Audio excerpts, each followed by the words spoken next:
বাবা হালকু, ওঠ যা, আমার হসপিটাল বানানোর স্বপ্নটা পূরণ কর। স্যার, আমার মায়ের একটা স্বপ্ন ছিল গ্রামে গরিব মানুষের জন্য একটা হসপিটাল বানানোর। আমি সেই স্বপ্নটা পূরণ করতে চাই, সেই জন্য আমার 2 মাসের ছুটি প্রয়োজন। আচ্ছা ঠিক আছে, হালকা দিলাম তোকে ছুটি। আর কোনো দরকার পড়লে অবশ্যই জানাতে ভুলবি না।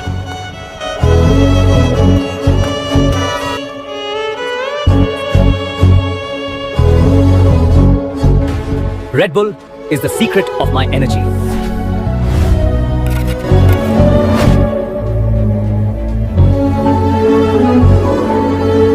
হালকা আমাদের ক্যাম্প ছাড়খাড় করে হসপিটাল বানাচ্ছে, দুজন দক্ষ ফাইটার গিয়ে সেটাকে ভেঙে আসবে। It's okay, sir. হালকু স্যার, সন্ত্রাসীরা আপনার হসপিটাল নষ্ট করতে এগিয়ে আসছে। এই হাসপাতালটা মায়ের স্বপ্ন, যে এর দিকে হাত বাড়াবে তার সামনে আমি নিজেই দাঁড়াবো।